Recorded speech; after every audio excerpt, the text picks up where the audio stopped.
तो इसका डेफिनेशन क्या है? स्मॉलेस्ट indivisible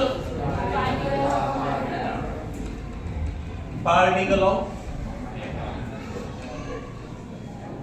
matter, matter,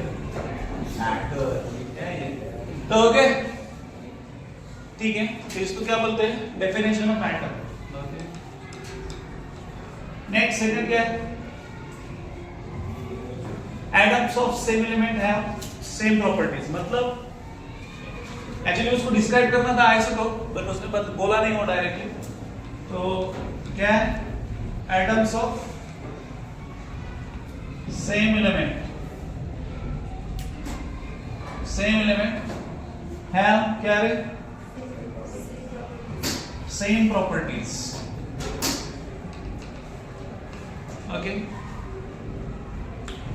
मतलब बेसिकली आइसोटोप जो उसने डिस्क्राइब नहीं किया वो लिमिटेशन में आ जाता है।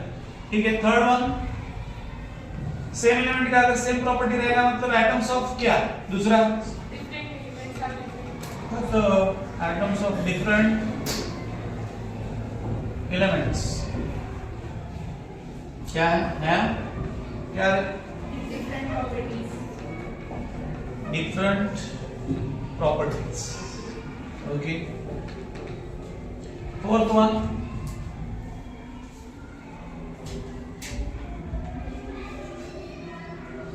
तो जो भी कंपाउंड फॉर्म होते हैं they form in a simple whole number ratio. मतलब 1:2, 2:3, 4:9 जो भी है, मतलब फ्रैक्शन है क्या उसमें?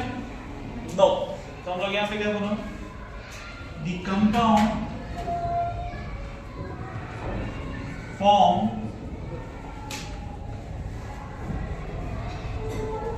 और ठीक है बाय combining elements वो क्या है? are in simple whole number ratio। ठीक है। तो ये 4 बेसिक पॉइंट है इस थ्योरी के। ओके।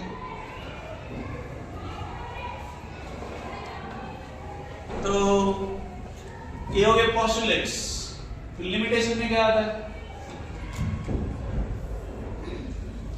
क्योंकि ये थ्योरी थोड़ा सा एक्सेप्ट हुआ, थोड़ा सा मतलब ये एक्सेप्टेबल था, ये भी एक्सेप्टेबल था, ये भी था, ये भी था, मतलब लगभग पूरा एक्सेप्टेबल था। बट उसने पर्टिकुलर नहीं बताया कि इसको हम लोग क्या बोलते हैं। This is called as isotope, this is called as isobar. तो उसकी डिस्कवरी वो नहीं कर पाया। ठीक है। सो इसलिए लिमिटेशन में आ जाता है। लिमिटेशन में क्या है? पहला, he could not discover क्या?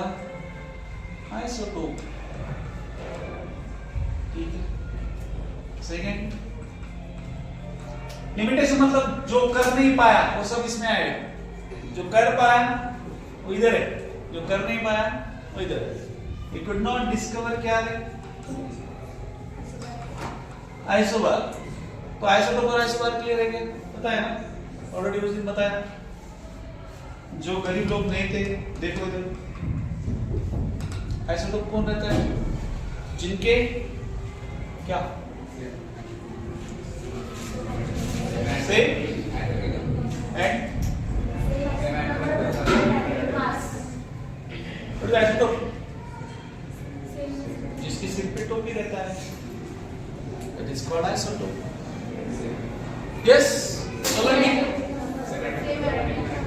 अरे सेम एटॉमिक नंबर रहता है ना, 6C 12, 6C 13, 6C 14, ये सब क्या है? आइसोटोप है। What is isobar? सिंपल, इससे उल्टा। सेम एटॉमिक मास और डिफरेंट 18 around 40, 20 कैल्शियम। ठीक है, क्लियर है? ये डाल्टन्स एटॉमिक थ्योरी समझ में आता है। ये तो डेफिनेशन है, बचपन से वही पढ़ रहे हैं। Atom is the smallest invisible particle of matter. तो ये आइसोटोप होता है, ये आइसोबार होता है, हाथ नहीं रखने का। तो थर्ड द कंपाउंड जो भी फॉर्म होता है वो क्या होता है, सिंपल रोल नंबर रेशियो में फॉर्म होता है। हमने ऑलरेडी देखा है कि रेशियो बाय मास क्या होता है, पता है ना सबको? नहीं पता? दिखने में तकलीफ हो रहा है? बेंच पे बैठना आराम से, ये जिनको दिखना नहीं है वो बेंच पे बैठ सकते हैं, बैठो, अपनी है ना बेंच, बैठना तो बैठो, तो इधर आना, इधर आना, उधर से दिखता है, एक बार ट्राई करके, ठीक है चलो। तो ये समझिए, यस खत्म हो गया डाल्टन्स एटॉमिक। ठीक, नेक्स्ट डिस्कवरी ऑफ, आज कैसे ठंडा हो रहा है पूरा,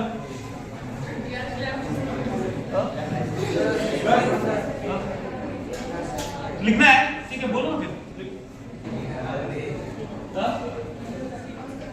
लिखना है तो लिखो, क्या वो? हाँ लगे। तो इसके बाद क्या है, डिस्कवरी ऑफ सब एटॉमिक पार्टिकल। सब एटॉमिक पार्टिकल मतलब सब atomic particle, proton, electron, neutron. चालू करते हैं प्रोटॉन, ये हो गया क्या? लिखना हो गया तो बताना।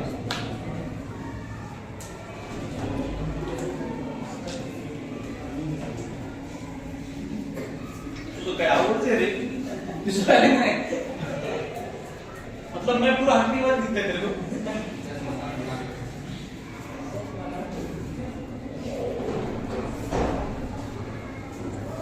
क्या चले तुम लोग, कल मैंने बोला था पापा को लेके आओ, हाँ हाँ इनाम है कब?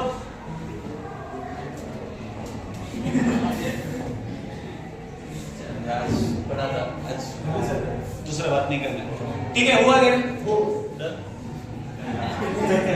पूरे सप्ताह नाम का तू लिखा वैसे कर रहा था तो, ठीक है। नेक्स्ट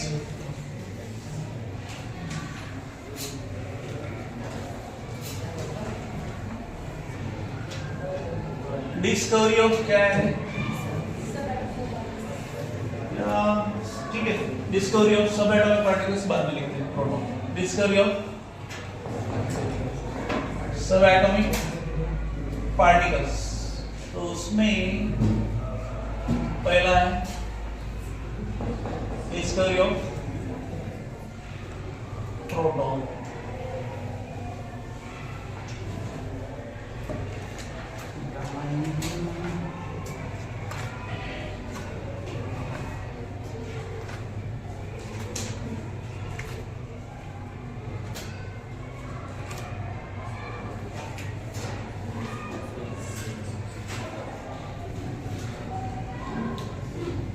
प्रोटॉन कैसे आएगा रे? पहले पहले तो इलेक्ट्रॉन डिस्कवर हुआ ना,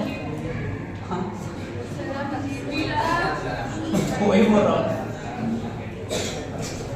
ओके, पहला कौन डिस्कवर किया रे? इलेक्ट्रॉन आया ना, बाद में कौन आया? पीरियड।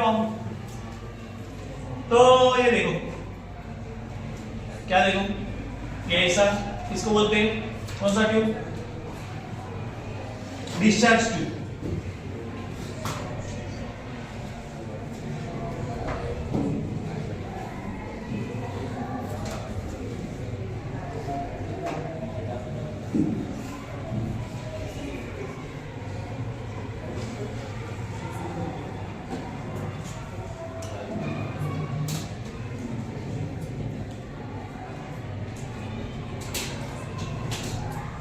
ये कितना वोल्टेज है? It is about 10,000 volt. क्या है? दिख रहा है?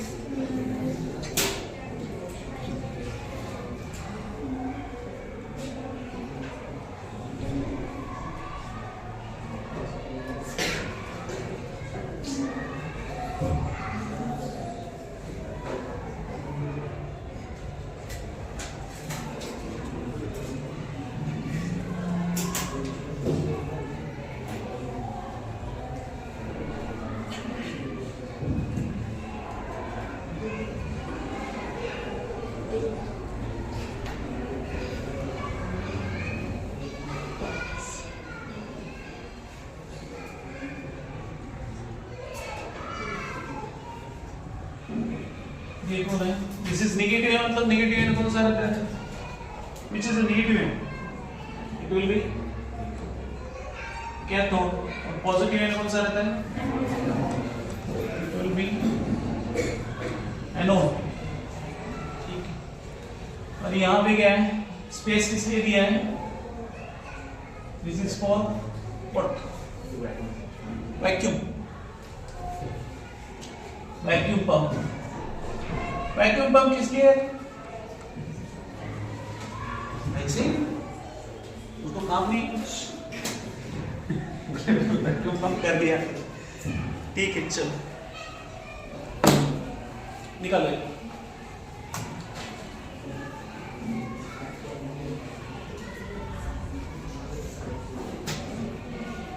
ऊपर का डिब्बा, पीछे का डिब्बा। डिब्बे में क्या है? डिब्बा।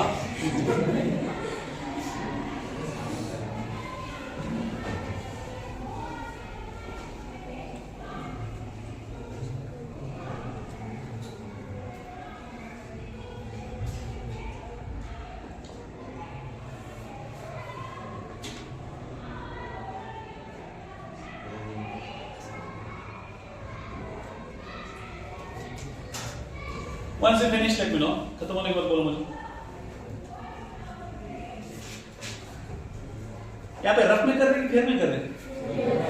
हाँ, वही बोलना मैं। ये तो रफ मध्ये लिहिता सर आम्ही घरी जाऊन फेर मध्ये लिहिता, नुसतं लिहितच राहता। ठीक है ना? जो लिखना है इधर लिख दो डायरेक्ट।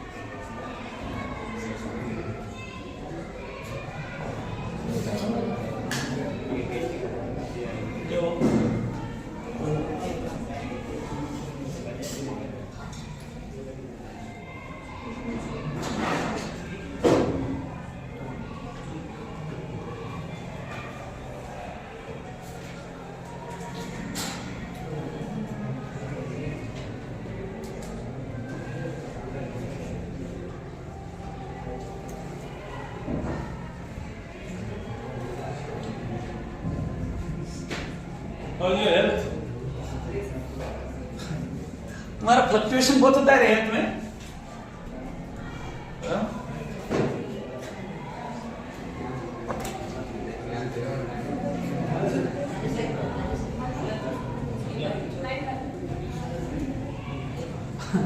तो मैं कहाँ बोला कुछ? मैं तो रुका हुआ। आपका हुआ, उनका नहीं हुआ तो भी रुकना चाहिए मेरे को। किसी का नहीं हुआ तो डायरेक्ट फिर करना, कभी भी लिखा लेगा निकालना दो ना, क्या फर्क पड़ रहा है? क्या हुआ? चलो तब तक थोड़ा सा पढ़ लो क्या दिया है उसमें।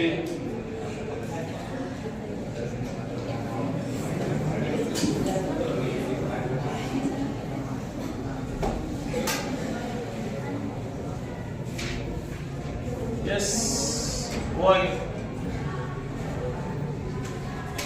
सनिया इतना प्रेम से मत निकाल रहे।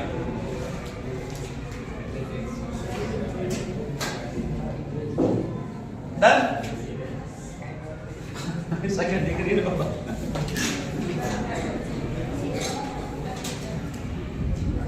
हिप्नोटिज्म हुआ? हिप्नोटिज्म पता है क्या आपको? हिप्नोटिज्म हिप्नोटाइज करना मतलब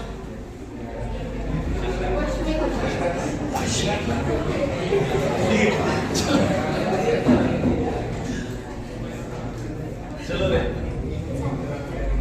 वो ऐसे देख रहे हो तो हिप्नोटाइज कर देगी। मत कर बेटा। चलो हुआ? डन? ओ कन्याकुमारी। चलो तो देखो उसने क्या किया। It is called as discharge tube. कौन सा ट्यूब?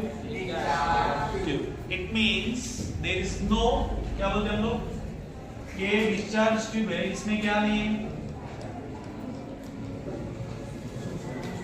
अभी वैक्यूम पंप दिया है, मतलब किस लिए दिया है वैक्यूम पंप? वैक्यूम पंप इसलिए दिया है कि जो भी एयर अगर बचा रहेगा तो वो क्या करना है? निकाल देना है। ओके, तो हम लोग बोलेंगे डिस्चार्ज ट्यूब क्या है? It is basically low pressure रहता है। यहाँ पे क्या रहता है? एंड कौन सा वोल्टेज, हाई वोल्टेज, कितना वोल्टेज, अराउंड 10,000 वोल्टेज है। ओके, ये डिस्चार्ज ट्यूब का कैरेक्टरिस्टिक्स है। तो वैक्यूम पंप इसलिए है कि अगर प्रेशर अगर हाई हुआ तो उसको क्या करना है, लो करना है, ठीक है ना। नेक्स्ट, तो यहाँ पे क्या है, बेसिकली देखो दिख क्या रहा है, कैथोड एनोड है। तो यहाँ पे जो है ये ट्यूब में थोड़ा सा यहाँ पे एक कोटिंग रहता है कि थोड़ा ज्यादा बड़ा ले सकते हैं लोग। तो यहाँ पे जो है ये जो कोटिंग है किसका है, this is called as fluorescent coating.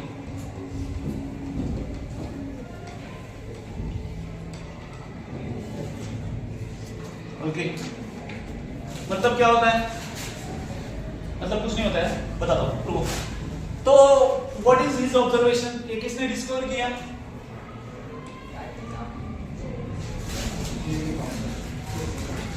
Shiv प्रसाद अमोरे ने डिस्कवर किया क्या उसको, जे थॉमसन।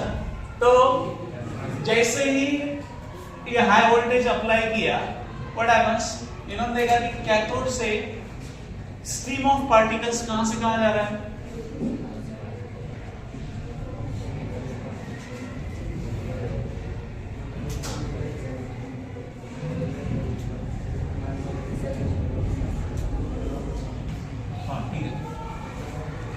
तो ये स्ट्रीम ऑफ पार्टिकल्स कहां से कहां ट्रेवल कर रहा है, कैथोड से एनोड ट्रेवल कर रहा है। तो फिर उसको लगा कि क्यों ट्रेवल कर रहा है, वैसे कुछ काम नहीं अपने जैसा ही। तो उसने क्या सोचा फिर कि ये इसलिए ये जा रहा है बिकॉज ये जो स्ट्रीम ऑफ पार्टिकल्स है दैट इज नथिंग बट उसका क्या चार्ज रहेगा, एक कैथोड से ओरिजिनेट होगा, इसलिए उसने उसको क्या नाम दिया, कैथोड रेज बोला। ठीक, क्या बोला, कैथोड रेज। ओके, तो ये कैथोड से निकल रहा है, इसलिए स्ट्रीम ऑफ पार्टिकल्स जो है उसका चार्ज उसने क्या कंसीडर किया फिर कि इट विल हैव कौन सा charge, negative charge.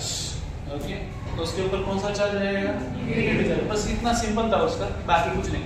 Negative charge है इसलिए वो किधर जा रहा है, पॉजिटिव की तरफ जा रहा है। So this stream of particle must have कौन सा charge, negative charge. Okay, so which is later on called as a electron. उसने क्या नाम दिया, इलेक्ट्रॉन। फिर उसने कुछ प्रॉपर्टीज ऑब्जर्व किए। क्या प्रॉपर्टी ऑब्जर्व किया, जैसे ये जो पार्टिकल्स है इनका जो चार्ज कैसे रहता है, मास कैसे रहता है। ओके, तो उसने वो स्टडी किया। तो चार्ज तो बहुत कम रहता है, जी फाउंड दैट की चार्ज क्या रहता है, बहुत कम रहता है। चार्ज कम मतलब कितना फाइंड आउट किया है, -1.6 × 10⁻⁻19 कूलम। ये किसका चार्ज रहता है, it is the charge of किसका, इलेक्ट्रॉन का charge. This is charge. Mass के बारे में क्या बोला कि ये जो पार्टिकल्स है अगर यहां पे स्ट्राइक हुए, मतलब ये पे इसको स्ट्राइक हुए तो क्या प्रोड्यूस करते हैं, दे प्रोड्यूस फ्लोरोसेंस। फ्लोरोसेंस मतलब what is mean by fluorescence, अगर वो रे स्ट्राइक हुआ तो वो चमकता है, समझ में आता है, that is called as fluorescence. समझ में आ रही बात। तो फ्लोरोसेंस प्रॉपर्टी कौन दिखाता है, कैथोड रेज क्या दिखाते हैं, कौन सी प्रॉपर्टी दिखाते हैं, फ्लोरोसेंस प्रॉपर्टी दिखाते हैं। इट शोज कौन सा, फ्लोरोसेंस। तो फ्लोरोसेंस मतलब क्या होता है, चमकता है। अब अगर आपका रेज स्ट्राइक होने के बाद वो क्या चमकना, दैट इज कॉल्ड एज क्या बोलेंगे उसको, फ्लोरोसेंस। क्या बोलेंगे हम लोग, हाँ फ्लोरोसेंस बोलेंगे। व्हेन रेज स्ट्राइक्स क्या करता है वो,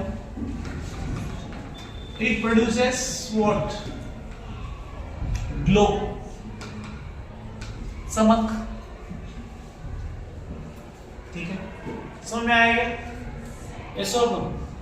फिर ये मतलब इन जनरल चीजें हुई।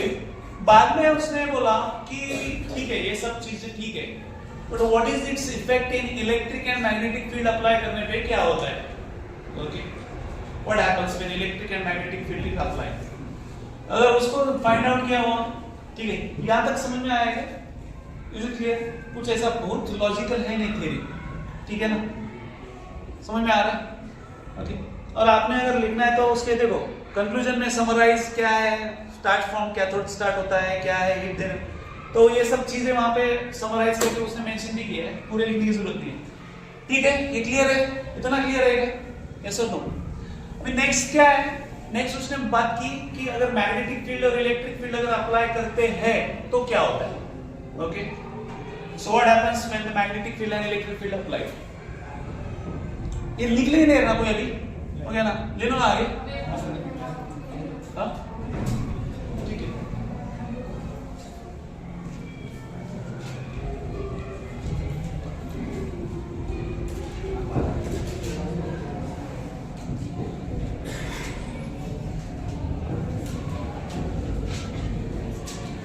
वैक्यूम पंप का काम क्या है समझ में आएगा? If the pressure is high then to remove the air, ठीक है, वैक्यूम पंप का काम वो है।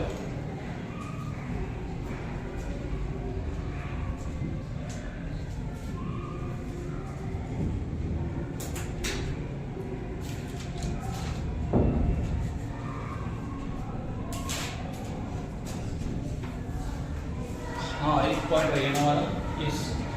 देखो दूसरा क्या है, और एक पॉइंट है इसने कंक्लूड किया है कि जो इसमें जो डिस्चार्ज में गैस है, दूसरा भी आप लोग गैस ले सकते हैं। ओके, तो आप कोई भी गैस ले लें तो इलेक्ट्रॉन का बिहेवियर चेंज नहीं होता है। ओके, तो बिहेवियर ऑफ इलेक्ट्रॉन या कैथोड रेज का जो बिहेवियर है, it is independent of the gas present in the discharge tube. समझ में आया क्या?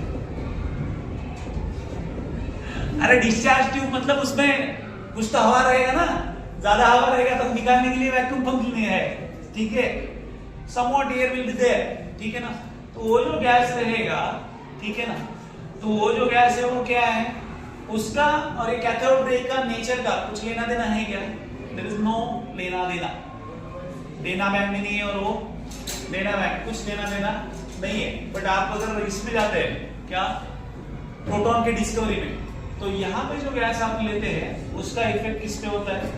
प्रोटॉन पे होता है, ठीक है, समझ में आया क्या? एक लाख वो क्या था, ठीक है, 1 2 3, ठीक है, क्या है? Cathode rays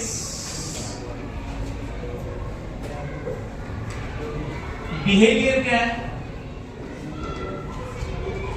independent of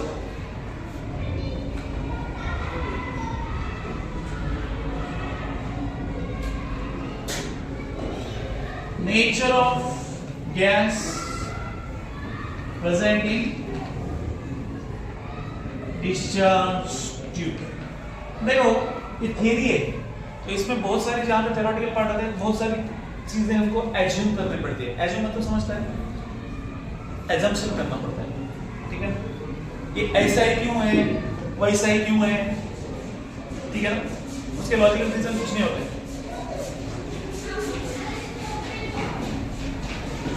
yes, वो आगे बताओ।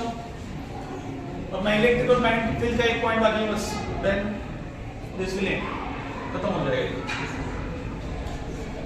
इलेक्ट्रिक और मैग्नेटिक फील्ड में क्या होता है? इलेक्ट्रिक और मैग्नेटिक फील्ड अगर अप्लाई करते हैं, अगर वो फील्ड दोनों अगर perpendicular to each other apply करेंगे, तो वो जो पार्टिकल है, ये देखो, ये डायग्राम दिख रहा है क्या आपको? Is it visible? ये विजिबल है क्या सबकी तरफ? है बुक है आपके पास? ये सब। तो अगर यहां पे ये है, ये सेटअप है, एक्चुअली इलेक्ट्रिक फील्ड और मैग्नेटिक फील्ड अप्लाई करना मतलब ये सेटअप है।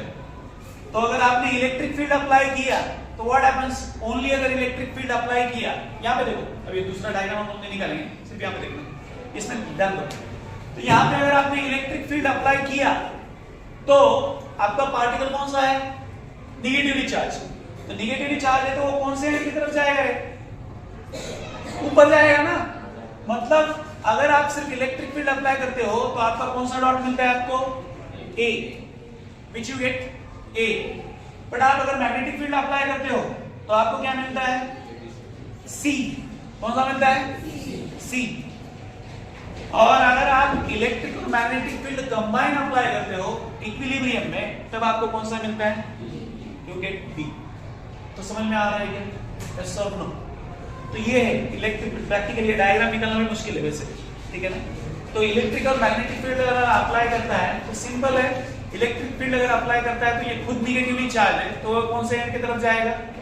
पॉजिटिव एंड की तरफ जाएगा, ठीक है? कभी आपको नीचे पॉजिटिव एंड दिखाएंगे तो फिर वो पॉइंट पे बोलना, ठीक है? तो ये मिलेगा आपको।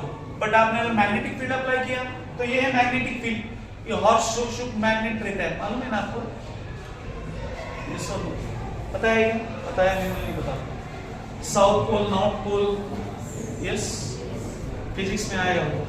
तो वो यहाँ पे अप्लाई किया तो फिर पॉइंट आपका कौन सा होगा? यू विल गेट सी, ठीक है? बट अगर दोनों इक्विलिब्रियम में अप्लाई किया then you will get what? Centre spot मिलेगा, दैट विल बी कौन सा है वो? बी। ये क्लियर है ये? Yes, so it is the last point, ये लास्ट पॉइंट था इसका। तो क्लियर है ये? यस और नो? तो डाल्टन्स थ्योरी, जे थॉमसन का थ्योरी इन समरी देखो सिंपल है। ये डायग्राम है, डायग्राम में क्या क्या है? एक नेगेटिव एंड है, एक पॉजिटिव एंड है। नेगेटिव एंड और पॉजिटिव एंड को उसने वोल्टेज कितना अप्लाई किया है? 10,000 वोल्ट। और दूसरा अरेंजमेंट है कि डिस्चार्ज ट्यूब है, डिस्चार्ज ट्यूब में उसने वैक्यूम पंप भी दिया है कि अगर उसका प्रेशर ज्यादा हो तो निकालने के लिए, ओके? देन यहाँ पे फ्लोरोसेंट कोटिंग भी है। तो इन शॉर्ट कैथोड रेस से हम लोग पता है कि वो निगेटिवली चार्ज है, निगेटिव चार्ज से पॉजिटिव स्ट्रीम ऑफ पार्टिकल निकलेगा क्या? नहीं, निगेटिव से क्या निकलेगा? निगेटिव निकलेगा ना। बोले आदमी निगेटिव है, उससे सब पॉजिटिव से बाहर आ गए, पॉसिबल है? नहीं है। तो ये निगेटिव से ये जो स्ट्रीम ऑफ पार्टिकल आप जा रहे हैं, ट्रैवल कर रहा है टुवर्ड्स पॉजिटिव एंड, तो उसने उसको क्या बोला? Cathode rays, okay? तो as it is travelling towards positive end, उसने कंसीडर कर लिया कि इसका चार्ज क्या रहना चाहिए? It must be having negative, okay? फिर बाद में चार्ज क्या डिस्कवर किया? -1.6 × 10⁻⁹ किलो। मास तो बहुत कम है उसका। और ये क्या करता है? फ्लोरोसेंस। फ्लोरोसेंस मतलब जब ही हिट करेगा ये एंड को, तभी क्या करेगा? It will produce glow, that is what as fluorescence. Next, cathode ray का बिहेवियर क्या है? It is independent of the gas present inside the discharge tube. और लास्ट पॉइंट, हाँ, अगर हमने मैग्नेटिक फील्ड या इलेक्ट्रिक फील्ड अप्लाई करने पे क्या होता है? अगर इलेक्ट्रिक फील्ड अप्लाई की तो ये नेगेटिवली चार्ज है, तो ये जाएगा किधर? पॉजिटिव एंड की तरफ, ओके? एंड अगर आपने क्या अप्लाई किया? मैग्नेटिक फील्ड अप्लाई किया तो उसकी तरफ जाएगा, वेयर इट विल बी, यहाँ पे रहेगा, जहाँ पे भी रहेगा। यहाँ पे तो ऐसे दिखाया है, एक ऊपर इलेक्ट्रिक फील्ड दिखाया है, नीचे मैग्नेटिक फील्ड दिखाया है। कई बार आपको डायग्राम रिवर्स कर दिया तो आपको समझना चाहिए कि कहाँ पे जाएगा, ठीक है? और लास्ट, ये अगर दोनों इक्विलिब्रियम में अप्लाई करते हैं तो where the particle is go, कहाँ पे जा रहा है? So is it clear? Yes or no? समझ में आया क्या? So ये सिंपल थ्योरी, ज्यादा कुछ है नहीं उसमें, ठीक है? तो इसको बोलते हैं हम लोग, क्या बोलेंगे हम लोग? Discovery of electron. Now E/m ratio, E/m ratio क्या रहता है? What is E/m ratio? Charge to mass ratio, क्या बोलते हैं उसको? Charge to mass ratio. तो वो कैलकुलेट करते हैं, क्या आता है?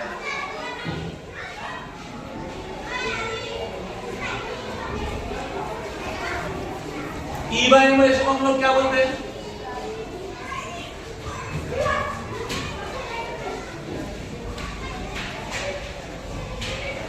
Charge to mass ratio. तो इसका चार्ज कितना है? What is the charge?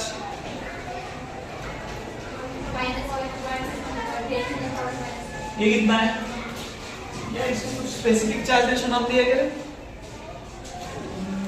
I don't think, ठीक है, जो भी देखो, ये क्या आता है? E/m हमारा 1.6 × 10⁻⁻19 डिवाइडेड बाय मास के, व्हाट इज द मास? मत पेट पे कैलकुलेट किया कितना है? Mass of electron, yes, 9.1 × 10⁻31। हाँ,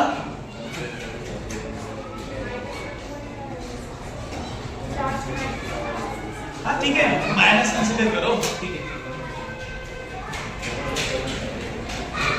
मास ऑफ इलेक्ट्रॉन क्या रहता है?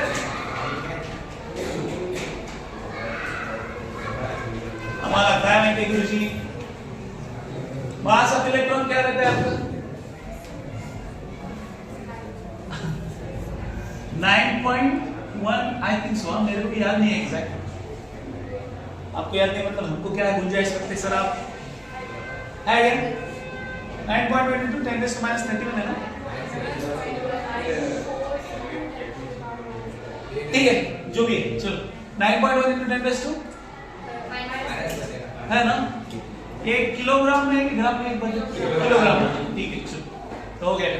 तो इट इज मास ऑफ क्या है अपना? इलेक्ट्रॉन है। तो चार्ज की मास कैसे क्या है यार? देखो 9.1 × 10⁻31, तो ये क्या आता है? 9 का पड़ा है तो अगला इसको 9 ही कंसीडर करो। ये क्या होता है ऊपर? 9 × 1 बचे कितने? 7 मतलब 70 मतलब 9 7 63 बचे कितने? अगेन 9 7 63। तो अभी ये देखो इसका पावर देखो, पावर क्या आता है? पावर क्या होगा? 9 तो 0 पॉइंट आएगा ना, हमने 1.6 लिया तो इसको क्या आएगा? 0.177 बराबर। इनटू ये कितना होगा? 10⁻19 + 31 कितना होता है?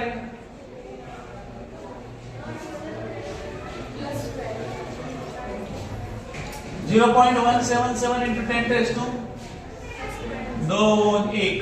12। ठीक है, तो एक अगर शिफ्ट करेंगे इसको, एक डालेंगे तो ये क्या होता है? 1.77 इंटू 10⁻11 कूलम पर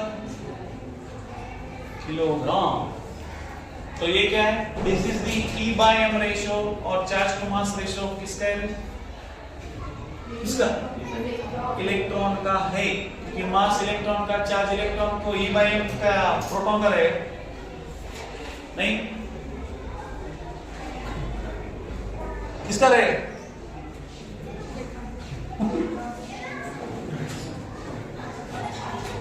अरे किसका रहेगा? परफेक्ट। हाँ C/kg क्या है? C मतलब क्या है? C मतलब कूलम रे बाबा, चार्ज कूलम।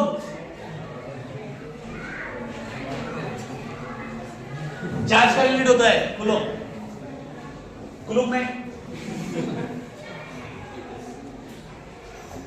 हमारे मराठी में थोड़ा समझा जाता तो उनका क्या जाता है क्या?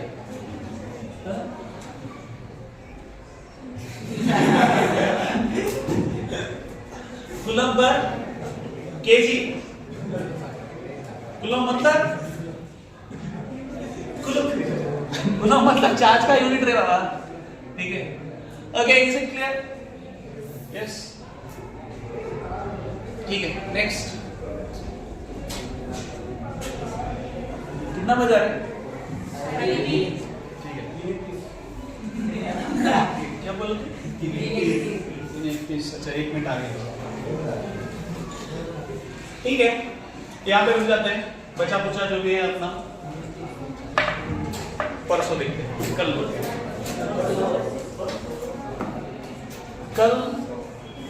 देखेंगे।